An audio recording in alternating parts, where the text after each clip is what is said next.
The latest is that about 21 to 23% of people in the workplace are actively engaged, right? 21%. Because also there are people who do not have the level of maturity to understand that a people-centered leader still needs results. Any human being wants to go to a place where they feel competent.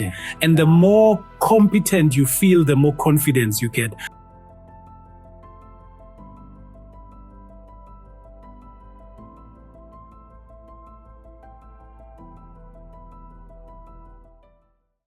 Friends, colleagues, welcome to the next episode of the LeadingSelf Podcast.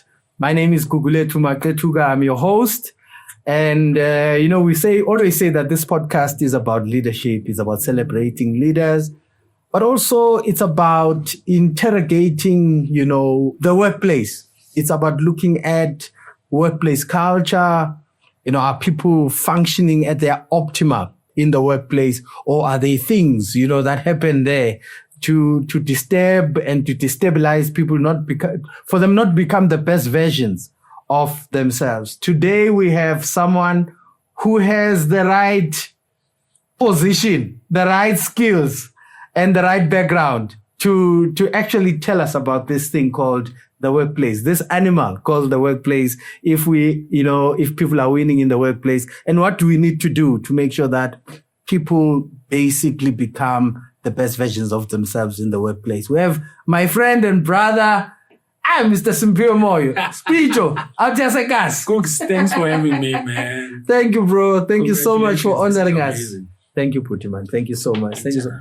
I mean, you have been in this game, not only in terms of writing books, but in terms of, developing leaders. I was joking earlier that you are probably one of the busiest speakers in South Africa today. And tell us, what inspired you to write the book called Building Better Workplaces? Because things are bad. Things are bad in the workplace at the moment. There's a study done by Gallup, and I think it's one of the most famous studies that study employee engagement. In other words, how engaged people are, how do they give us what we call effective commitment? Yeah. Are they there physically and emotionally? And the latest is that about 21 to 23% of people in the workplace are actively engaged, right? 21%. I remember when we did it in my previous company, it was like 25%. Yeah, it's bad. Actively. So it's been hectic for the longest of time. Of course, there are people who are actively disengaged, and then there are those who are cruising nicely, just waiting for Friday. But I think that's an indictment on leaders. It's an indictment on this concept called the workplace and what are we finding there. So things are really, really bad. I think people have resigned to the fact that workplace is this thing that you must endure so that you can then go and enjoy the weekend. And I think that's not where we want to be. So I wrote this book to spark a conversation about what's the nature of the workplace, and also to provoke people that it's possible to swing the pendulum to the point where people actually enjoy being at work. There are people who are obviously engaged and are enjoying it. And I think we have to interrogate and find out what are those people doing, what are those leaders doing, so that more and more people can be engaged. And I mean, I suppose we'll get into some of the detail that you talk about in the book. But I think, is this deliberate? Is this the whole architecture of the workplace? Is it deliberate that it makes people so miserable? I mean, I work with a number of clients in my coaching business, and the challenges that they tell about how they have no sense of belonging, no a sense of being appreciated. Is this deliberate? I mean, and when I say deliberate, is it leaders who literally create such an environment to make sure that people don't feel at home, they deliver, and is it working? It's also because some leaders have been scarred. Some leaders have have tried this people-centered approach, have tried to creating an environment where people can thrive, an environment where people are not always nervous and have been banned. And I think, because also there are people who do not have the level of maturity to understand that a people-centered leader still needs results. And they've taken the empathy for granted. And this leader has been banned before. They've treated people well, and those people almost threw them under the bus, and they were like, no more. I will not smile again. I will not show my vulnerabilities again because I've been banned before. So it's almost like you have a situation where the workplace is now full of retaliation. But back to high school, you didn't invite me. Now I'm not inviting you. Because I tried this people-centered approach speech and I was banned, and I intentionally now create an environment where people are on edge, because I've also seen maybe that people who do not fear you sometimes will throw you under the bus. So you have a situation where some of the good people have been banned, and now the people that were bleeding on are people who did not cause that. Yeah, no, I mean, there's a saying that says, hurt people. Yeah, absolutely. And then I do find that in my 25 to 30 years experience in corporate, there are a lot of hurting people. And most of them are in leadership positions. And sometimes organizations don't see that. There's a lack of appreciation. And you've been in the HR space, your industrial psychology background, etc. It seems like, also some of these functions that ought to see this are not seeing it because we are more process driven. As long as I pay your wages on time. The way I resolve some of your issues on time is like it's mechanical. It's no longer about people. And I think your book starts to talk about how do we bring people back into the center of the conversation in the workplace. I mean, are you finding that there's a lot of traction now with people adopting that kind of approach? It's such a tricky thing because when I was in HR, one of the pushbacks for leaders that we got from leaders is that this people first thing is not going to work. I must deliver numbers.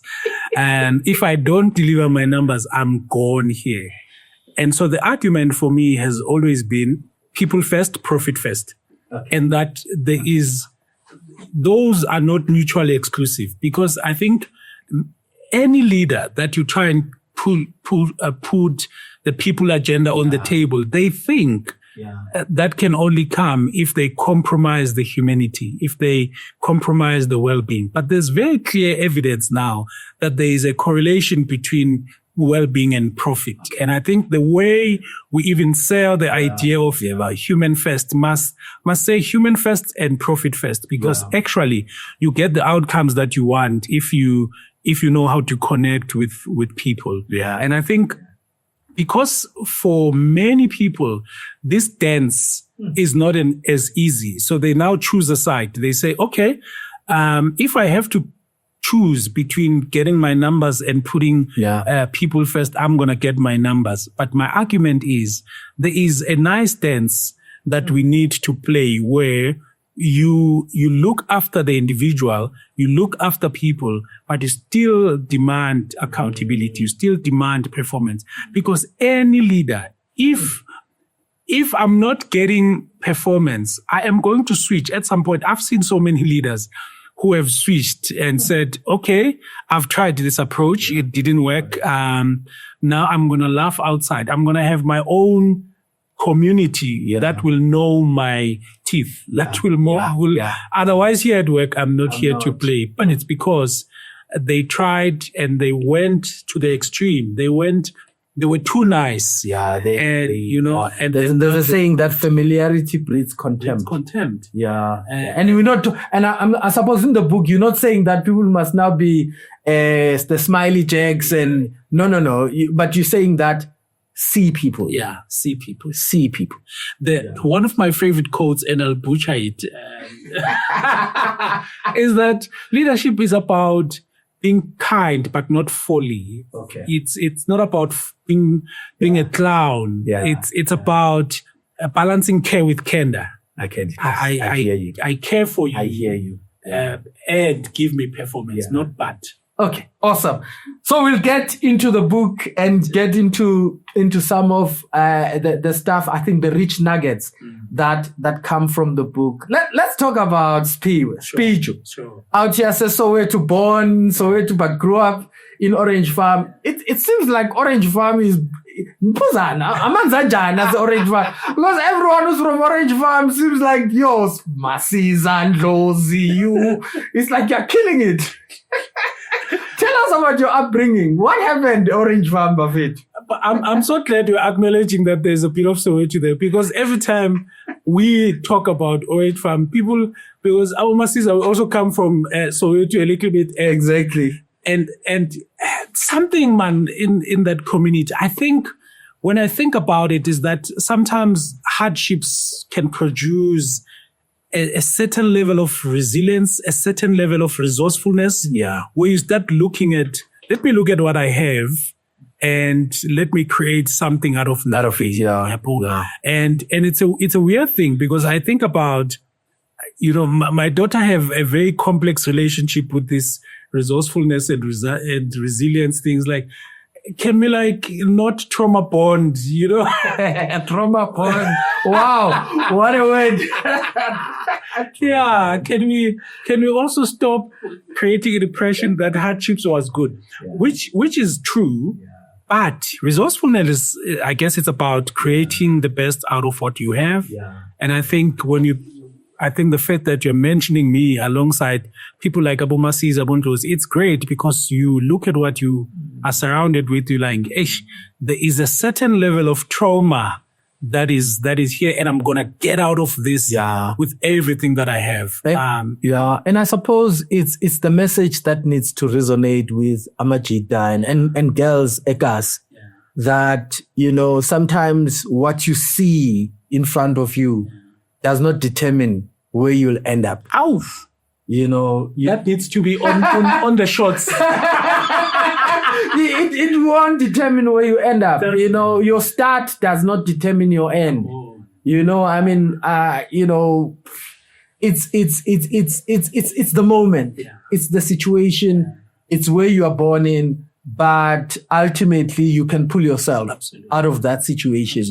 And I suppose that's probably the kind of thinking that also pulled you out through, to say, Buffett, I'm not going to end up in the condition. Not necessarily good. I won't end up at Orange Farm, but it's not end up in the condition. And I'll pull through. That's the mindset. That's the mindset that drove us. That's the mindset that pushed us so hard. And that's the mindset that any opportunity we get, we must keep reminding Amajita and Abu Sister Rekase, even right now, that you have to have a vision that transcends your current reality. You have to. Wow. There is you come from Ekasi, but that's not our destination, right? We have to get into those boardrooms unapologetically and own that space. And own the space. Yeah. And don't feel like you have to shrink, own that space because you belong, you've worked hard, there's merit. I've never seen anybody who comes from lack who gets into these rooms without merit. And so you must never allow your background to then make you feel like you are less than in those spaces. We're talking to Mr. Mpomakwana. We interviewed him in the podcast. And he mentioned a very interesting story. Siga, one of the BMF, old BMF guys, to say, Uguti, when he was appointed into a board, and they were questioning about, but you're planning Sebokeng or what value. He says, you see, you cannot downplay Sebokeng and what Sebokeng did for me. Yeah. Because as much as I enter that boardroom, degree, but I'm also bringing the experience of hustling Sebokeng. Because that's what defines the message that I'm bringing to the board. Yeah. Is that also what you pick up also in terms of the kind of experience that you have? And I know you speak in big occasions. You bring that Siphiwe from Soweto, from Orange Farm into the stage? Any studies on diversity that proves that if you have diverse people in the room, you're going to have better performance, right? A lot of studies have proven that. But I love that story because what it's saying is, if I'm born in Sebokeng and I'm born in Orange Farm, and then I get into these rooms and I assimilate and I start speaking like people who might have been born in San, what I'm doing is I am not helping the people in the room to gain a certain level of advantage that I bring. Yeah. Right. So if I now assimilate and I speak like anybody else, that means there's a certain level of experience that I'm not adding into that room. You're denying them. I'm denying them that experience. And I think that's not diversity. Diversity is about bring your authentic self into the room, bring your authentic experiences in the room, so that if there's an advert here that I know will offend people like Aslam, but I keep quiet because now I'm also a scientist, then what's the point of being in the room? So I resonate with that very well. Lovely. So you've become known as a guy who's navigating the HR space. What got you into HR? I mean, So I studied HR and I studied broader HR and I think when I was studying, one of my subject was organizational behavior and learning and it became very clear. I think in my last year when we're doing presentations, it was so funny because most of the guys, when you're doing your undergrad, you don't do much presentation and group work. And in your last year, they start asking you to present. They start asking you, and most of the guys were so afraid of this presenting thing. They'd be like, my boy. And so it became very clear to me that I have the gift of the gab a little bit. Yeah. And so even when I started HR, I was always clear that I was going to be in either learning and development or OD or whatever, because I had seen in varsity that I really, really love speaking and I love talking and I love training. So I got into HR broadly because I studied it, but I then chose L&D and OD because of my affinity for the mic. And let me tell you, I mean, you are killing it. I mean, I've watched you, I've watched you do your thing, and I'm like, oh my God, how does Siphiwe do this thing? It's like we're gossiping the Masiza. I said, Masiza, hey, I said, Siphiwe,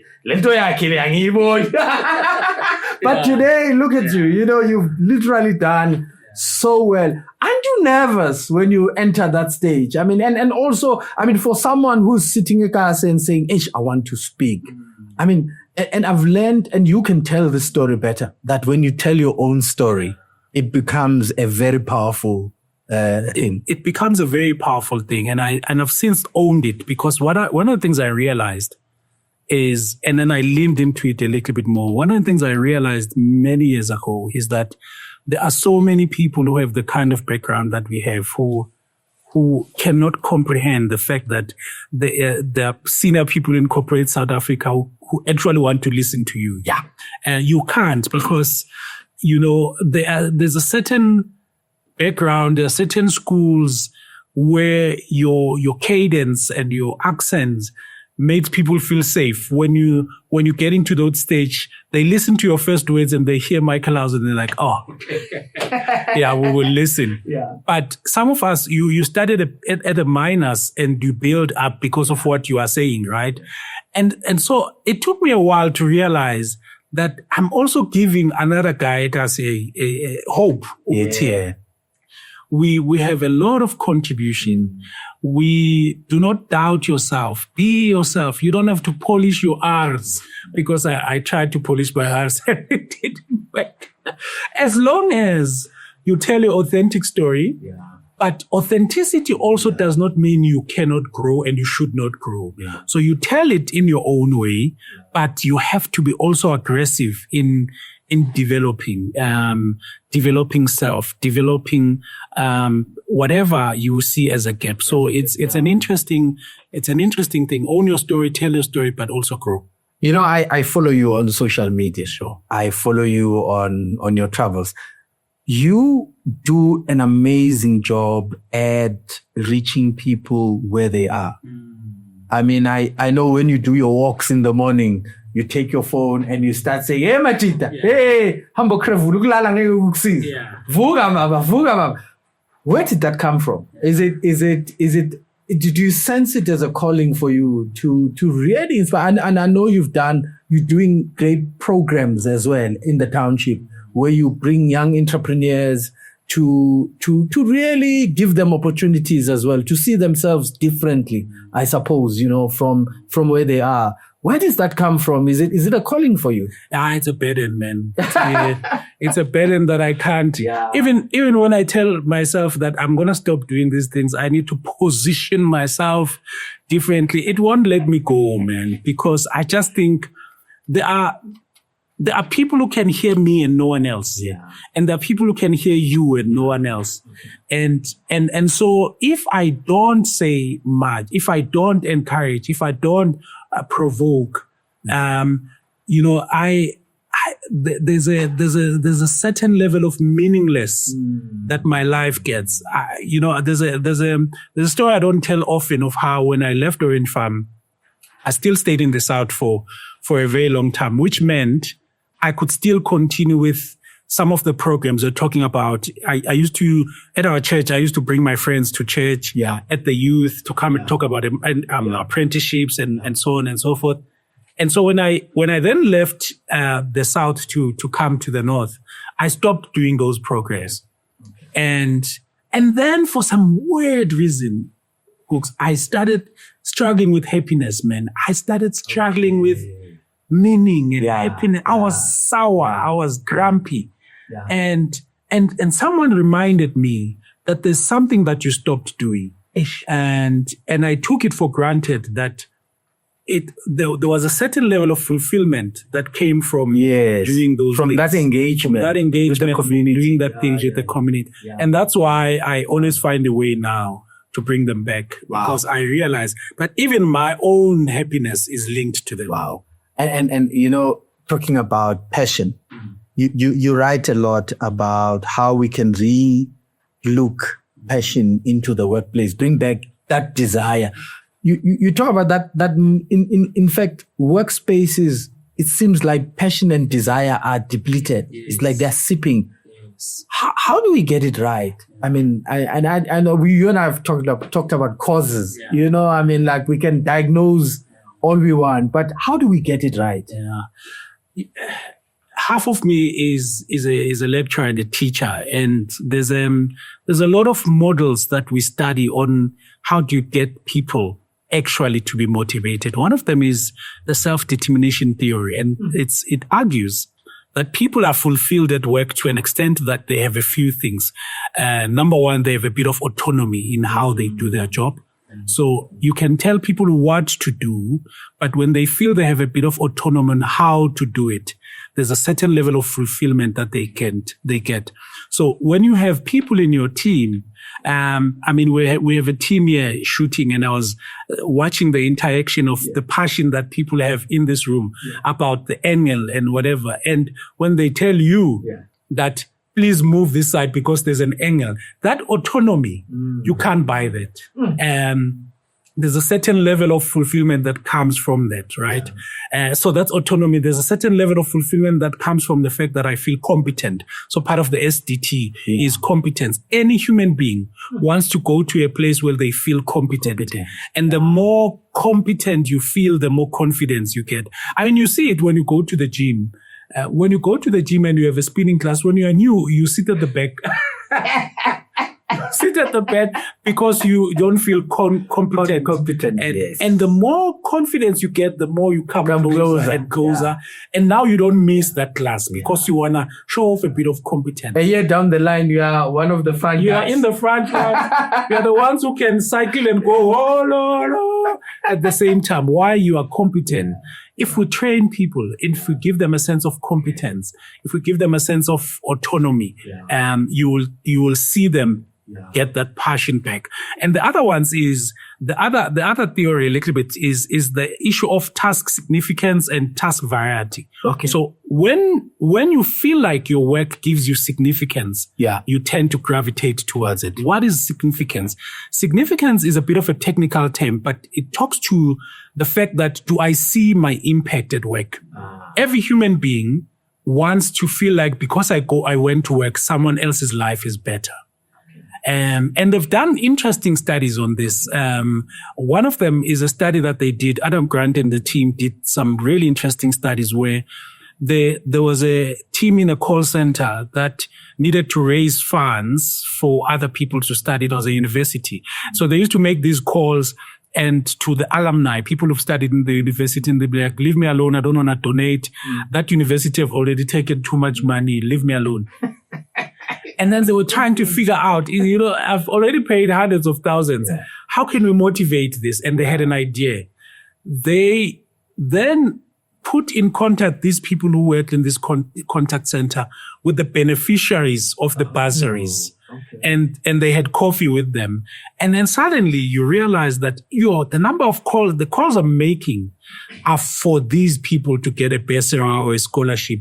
And they doubled their calls.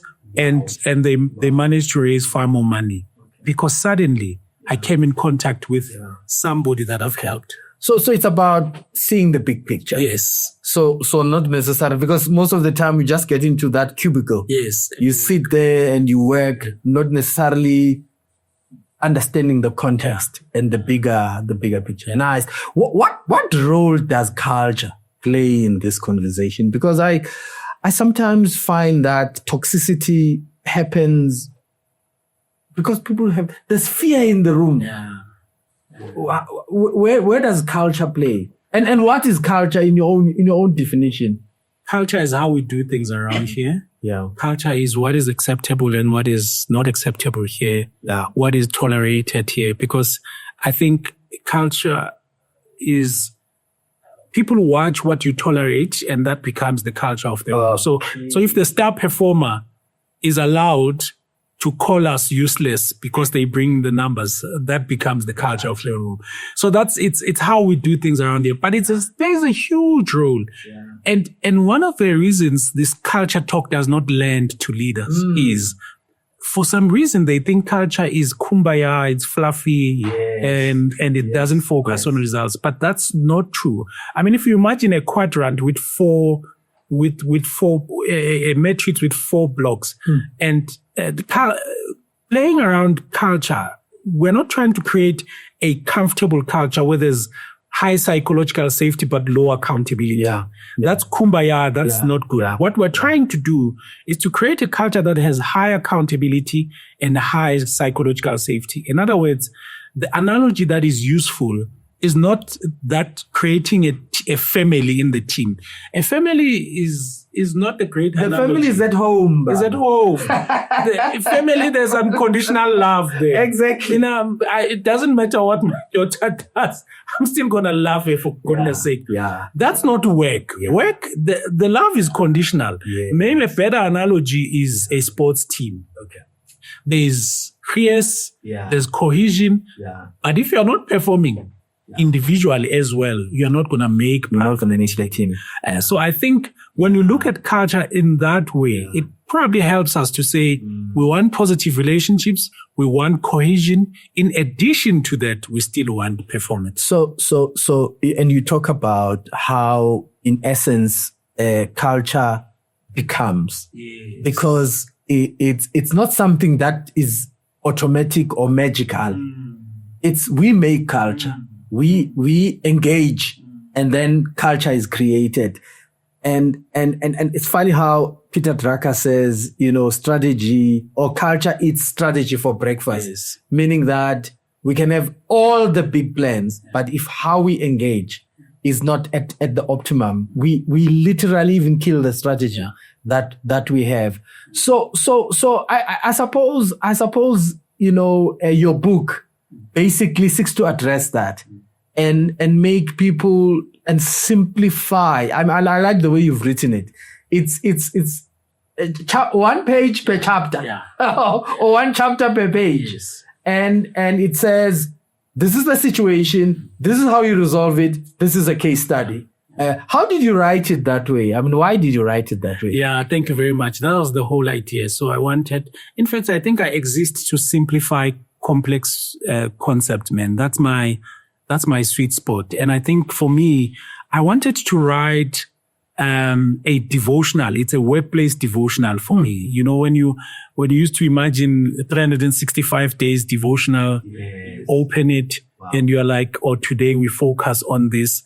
And so I imagine the way my book is read as not as a book you read and put away. It's a book that you want to have in your office and say, chapter 1 says living the values. Yeah. What does living the values mean? And then the provocation, have I lived the values today?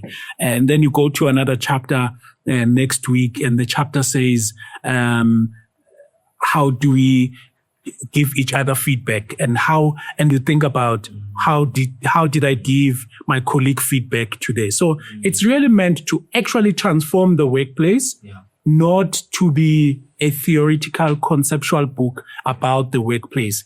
And for me, one of the reasons I've always been intentional about writing a book of this nature is that I would go to conferences and motivate people and talk about positive culture.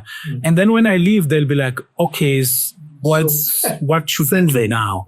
And I just thought there should be a way of sustaining this message when the speaker is no longer there.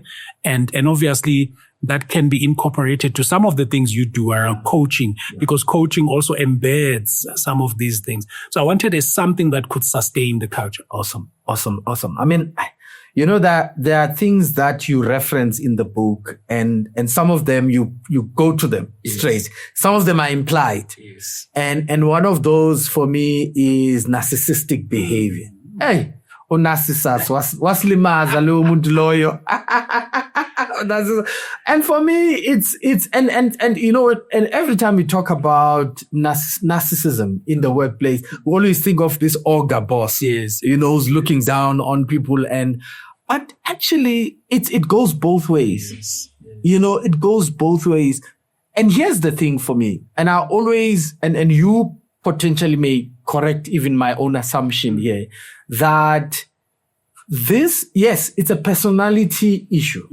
Okay, it's a personality issue. Some people have got, antisocial behaviors and antisocial, mannerisms and traits. But at the bottom of it, I find that sometimes toxic workplaces are formed by fear.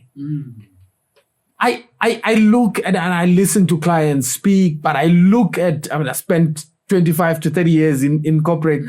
I see fear. Sometimes it's about, and let's use South Africa as a classical example. So white South Africans in most workplaces feel that they are an endangered species. So, and there's this like people who are coming with arrogance and bravado who are taking over. And sometimes they feel that I can't share information because, I'm white, I'm threatened, I won't share information. And sometimes that creates toxicity in terms of relations. South Africa is not unique, but it's complex. Yes. Corporate in South Africa is complex. We can say whatever, we can sing Kumbaya. You love the Springboks. We can wear Springbok jerseys on Friday, but we are not addressing some of these challenges that we face in the office. Is it about not having platforms where we share some of these fears? Yeah. I find that, that's why I say sometimes some of these functions, HR becomes mechanistic. It's about payroll. It's about talent management. I don't think we create spaces where people come and sit and say, listen, I'm concerned about my future in this place. Wow. I am white. Yeah. And you people are pushing affirmative action. Yeah. And this affirmative action is pushing me towards solidarity and Afrifora. Because now I feel that I'm safer there than here, which does not create an atmosphere for collegiality. Tell me your own thoughts about that. I would agree with that theory. I just think we don't create enough spaces for honest conversations. Yeah. And I think you're right. Those of us who are in HR, sometimes your time, if you look at your time, you might be spending a little bit way too much time on pay and disciplinary that and because those things, if they don't happen, whatever else you want to bring, you can't bring. You can't say, let's go on a diversity, whatever, if I'm not. Benefits are important. You know, those things are very, very important. They are the hygiene factors. But I think you're right that we're not addressing real fears of people. Based on our history, man, there is, I mean, I think about this all the time, Googs, and I'll digress. But this example, I was telling someone that once in a while I go to the Danefen gym. So sometimes I go to Midrand and I go to Danefen, and you could just tell once in a while there's a lot of white females in that gym. And when I'm very close to them, you can tell this person's nervous system has never been trained to feel safe around a black man. And that's a reality. It's a spontaneous thing. And the only way that person their nervous system can start feeling comfortable is when we have conversations to know me, to know what my fears are, to know where I'm coming from. And so if we don't create space for someone to say exactly that I have fears. I am holding information because I think in your succession plan, you're probably going to replace me. If we don't have opportunities to have those conversations, we look at people's behaviors and we are thinking, what is causing this? But the reality is that it is caused by the fears. So I totally agree with you. And we need spaces for those conversations. It's just those conversations are not going to happen on a normal Tuesday. When there are meetings and emails, we need to create spaces for that. And sometimes a book, a conference, or whatever can be a catalyst for us to engage. But also, I think creating a culture of conversation, Conversation Friday. You know, I mean, why is it that when we have, meetings, it's always about the hard issues, like we didn't meet target. But where do we get to a point where we say, okay, Siphiwe, who are you? Yes. What's your story? What's your story? Because, the product, for it to move, it takes people to move it. But now if there is no buy-in because there's no sense of belonging, it becomes tough. It becomes tough to even sell the product. It becomes tough. And I think that's what, you said it, that, when people start talking culture, they think of kumbaya. We're saying, let's come together and be as one, Lucky Dube song. It's actually not about that. It actually impacts the bottom line if we actually think about it deeply. The things that we call distractions, no, we can't be doing that. We're focused on the numbers. Those things are the ones who are going to determine whether we hit those numbers or not. Because unless we address trust, you will never know why I'm holding information. You will not even know whether I'm holding information or not. You won't. So if we're not having the conversations that we think are a waste of time, and then we keep talking about let's collaborate, unless we've had this conversation, I understand where you're coming from, I understand your story. The only way to develop trust is to talking and having the art of real conversation. Okay, so there's this other side of it as well. I mean, like from leaders as well who say, guys, unfortunately, people today are breakable. You can't have a direct conversation. Like if you're having a 360 or if you're having a contracting conversation on performance management, they cry, so would you say that sometimes, especially from a boss's perspective, it becomes difficult to have what I would call a come to Jesus conversation where we literally face the facts? Because I'm thinking if I go there, he may quit. If I go there, he may break. Is it that people are not tough what's happening now? I mean, have we created, has HR and the whole permissibility type environment created softies? It's still too far. Have we taken it too far? Coaching. Are we coaching people to breaking point? I think there's some element of truth to that. I think there are certain environments where we've now created a comfortable culture to a point where we can't have conversation. For me, I think if we could reframe conversations and say, clarity is kind. Okay. Honesty is kind. Yeah. Honesty is not brutal. Honesty is kind. So if we reframe that and say, if my leader comes to me and give me the honest feedback, that's kindness. Wow. That's not fighting. It's kindness, because then it means this person can always keep me in their plans in this team. Yeah. Because the contrary to that is, I don't have this kind conversation with you, but I'm working to get you out. You know what I mean? So if you just study, I think there's a concept, there's the speed of trust, that environment matter in how we have this conversation. But there's a whole lot of reframe that is necessary about conversations. Man, I think we're losing the art of honest conversation, because we think we have not normalized even giving each other feedback. But the first time we must have feedback is when we're fighting. The first time we must have feedback is when you're telling me my rating is less than 100%, it's 2.0. But if we normalize feedback, if we normalize checking in, if we normalize having good conversations, I don't take your feedback as war. I just take it as kindness, because I need to fix this. I think also what lies also at the heart of that is that whole conversation around the difference between empathy and sympathy. That someone said, when you practice sympathy in the workplace, you're literally not helping the person, because in essence, you will be solving problems on their behalf. Yes. So you're leading a person, you're solving their problems. They learn nothing. But empathy says, I understand where you're coming from. Okay. So empathy says, I put myself in your shoes. I understand where you're coming from, but I ain't going to do the solutioning for you.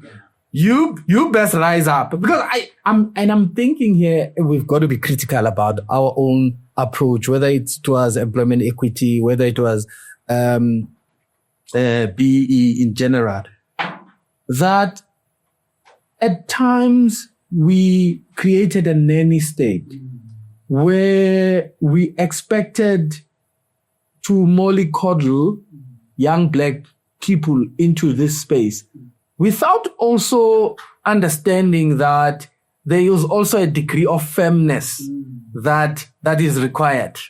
I always make this example, and if he's listening, he's going to kill me, but it's fine. I remember when I got into the agency space many years ago, starting out as a young former journalist, leaving the newsroom into corporate. And there was an old man at SA Proris, was a big client of ours. And I used to write speeches for him. One day I forgot to write a speech for this guy. He phoned me. And he said, Gugu, stop calling me Bramish. Call me Mr. McKenna. Yeah. Fix this. Let's fix this, because I think you've become too over familiar. Yeah. For me, it's about how are we training the next generation so that the moment they take over, they're running with this thing. It's no longer about checking who's supporting me, who's not supporting me, who's paying me enough, who's not paying me enough. Hey, you are speak. You are.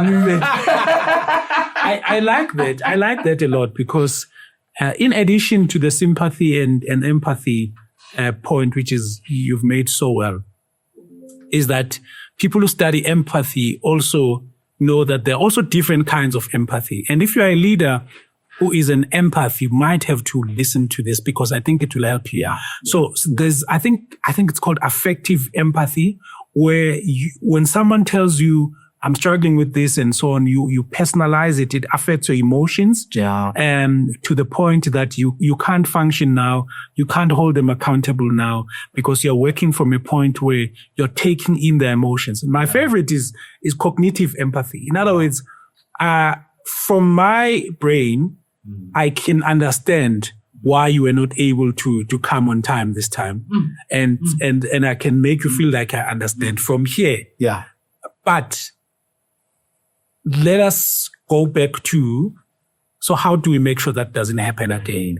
And that's a mind to mind type of thing. But some people, when you tell them your problems, they now, it affects their emotions to a point that they are no longer able to hold you accountable.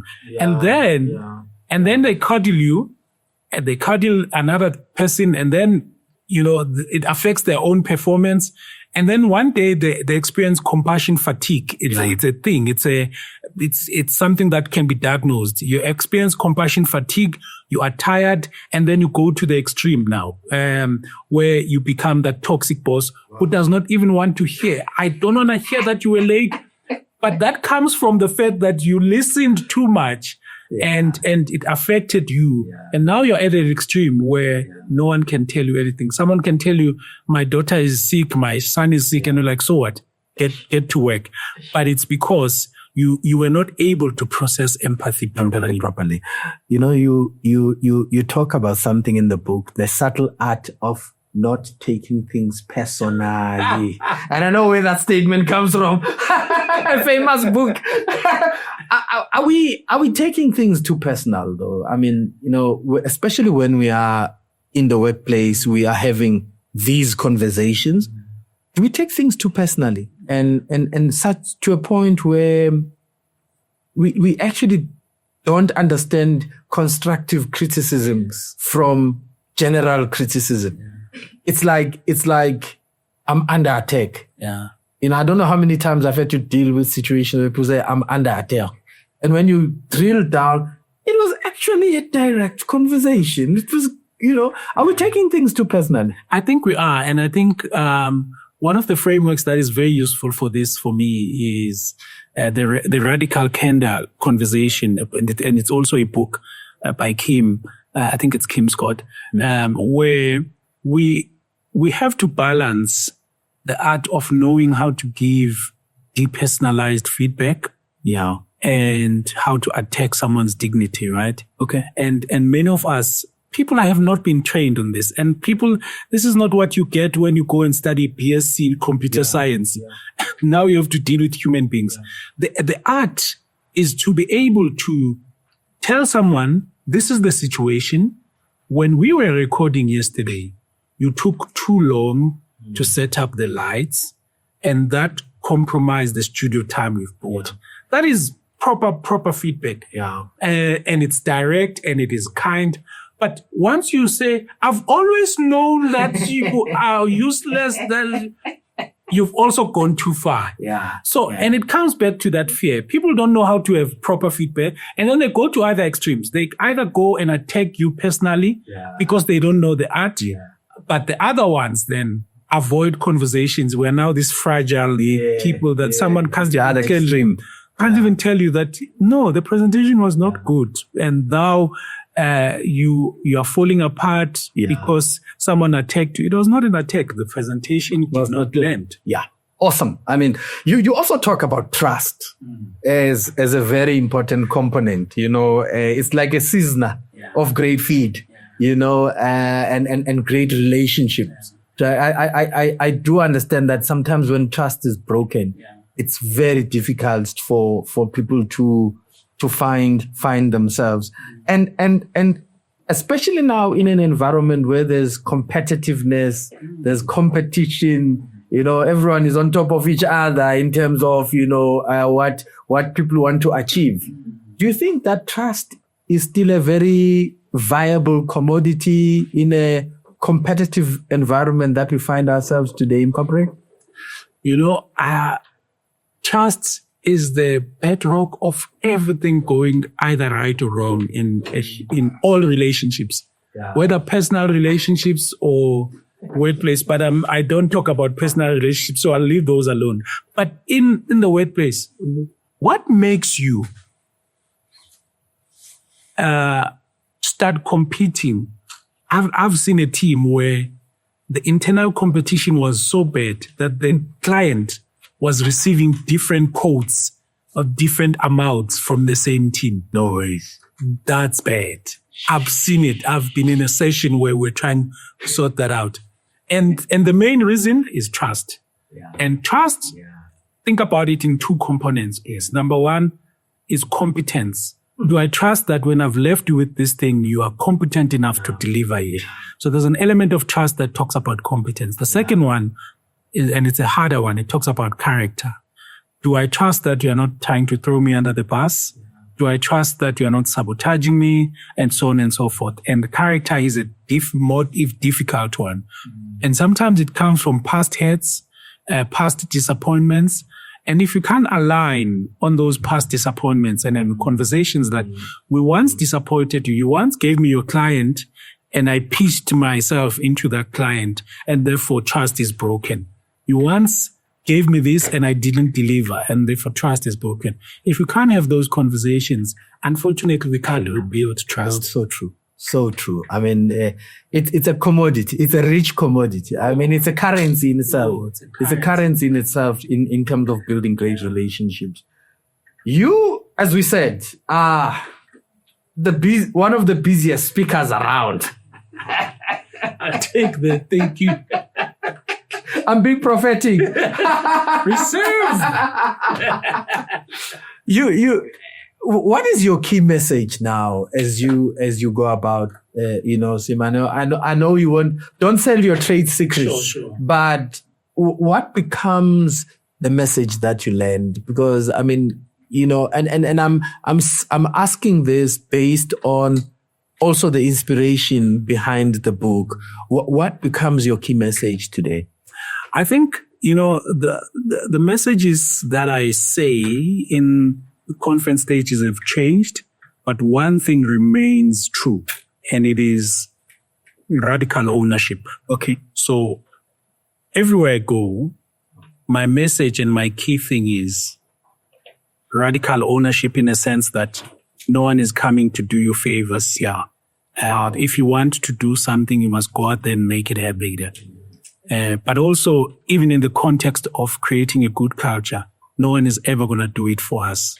Wow. And I see there's a concept in psychology called learned helplessness, where people get into a state where they don't even believe that things can change. Yeah. They don't even believe that there's anything they can do to make a change. And for me, moving people from learned helplessness to say, it is possible to change a culture that has been bad to a culture that is good. Yeah. It is possible to change your career.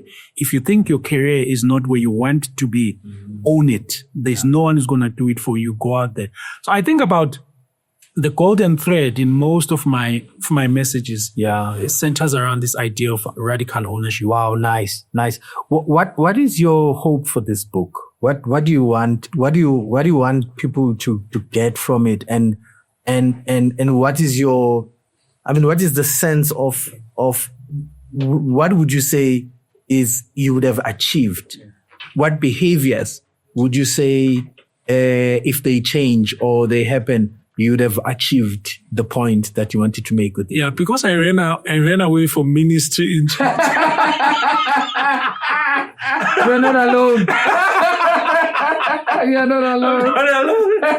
So now this is what I mean, is the gospel of workplace. Exactly, the gospel of workplaces. Wow. Yeah. The main aim is that if we could just shift the dial, to have conversation. I'm just hoping it can be used as a catalyst. Sometimes I see the people who are dating coaches. Yeah?